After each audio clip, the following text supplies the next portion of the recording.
Jaz sem Ines Gergorič iz Gospodarske zbornice Slovenije, večina me pozna, nekateri boste še.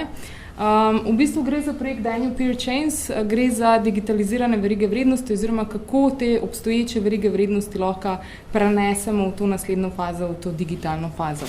In sicer je namen projekta, da se oblikuje nek celostni program za krepitev zmogljivosti tako podpornih organizacij za trg dela oziroma s trga dela, kot tudi za podjetja.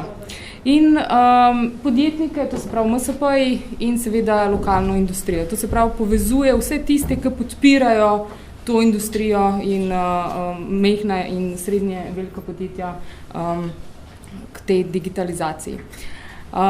Oblikujejo se verige na ta način, da so v bistvu zdaj najboljši prevod, ki smo ga najdli, neke vzporedne oziroma vzajemne, inovativne, nadnacionalne verige vrednosti, gre pa za peer-to-peer v bistvu povezovanje, ki vse veste, kaj to pomeni pol, ne. Deljenje dejansko vseh naših know-how, dobrih praks in mogoče kakšnih ugotovitev, ko jih bomo dobili s temi analizami za oblikovanje teh verig vrednosti. Zdaj, v projektu je 14 partnerjev, vidite mogoče iz te karte kateri, to se pravi Nemčija, Avstrija, pa tudi Bosna in Hercegovina, Romunija, Madžarska in tako naprej, tudi Slovenije, Šolski center Škofja Loka in tudi Gospodarska zbornica Slovenije.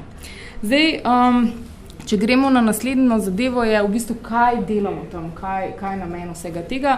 Kot sem rekla, je to krepitev zmogljivosti teh podpornih inštitucij, program usposabljanja za MSP-je in seveda prispevek oziroma neka priporočila k tem strategijam na nacionalni ravni vsakega sodelujočega partnerja in strategijam S3.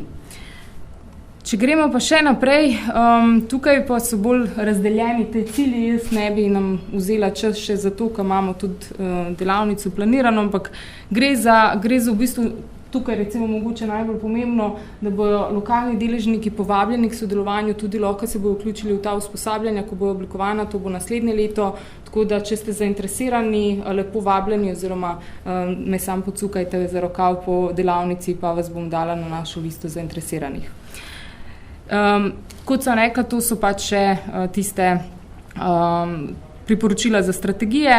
Zdaj, mogoče meni je bilo tole zanimivo, to so iz DESI-ja podatki, danes je Vosner kar razlagal in pokazal, kje smo, koliko zamujamo oziroma koliko je ta trenutek zdaj ključen in ta projekt prispeva k temu, da se bojo usposobile tiste organizacije, ki mogoče zdaj še ne vlagajo toliko sredstev v pridobivanje znanja na področju HR-ja, AI-ja in vsega tega, to se pravi razvoja HR-ja, poslovnih modelov, ki bi nam pomagali, da smo majčkeno višje na teh lestvicah.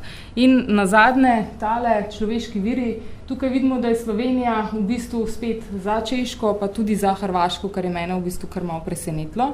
Tako da je ta delavnica namenjena tudi temu, da skupnimi močmi odkrijemo, katere izzive imamo in kaj nam lahko pomaga, da v bistvu preidemo majčkeno bolj levo stran tele DESI lestvice.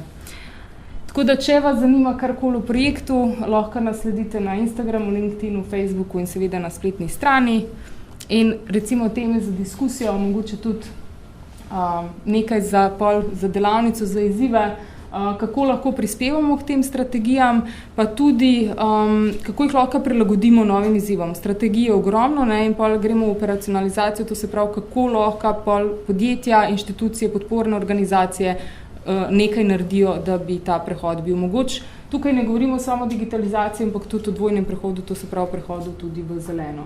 In na koncu koncev, kako v bistvu vse te rezultate, ki jih bomo dosegali znotraj tega projekta, povežemo s RIPI, saj je znotraj projekta bilo ugotovljeno, da so ne samo v Sloveniji, ampak tudi v Nemčiji in Avstriji klastri oziroma s RIPI, te organizacije oziroma klastri povezani s pametno specializacijo, ključni deležniki in ključni akterji, od katerih pridobivajo pobude in potrebe, kaj potrebujejo za to, da se ta prehod zgodi. To je bilo vse, predstavitev projekta, tako da res, če vas zanima, se lahko med odmorom ali po koncu delavnice dogovorimo, da vam lahko pošljemo mail za sodelovanje v usposabljanju.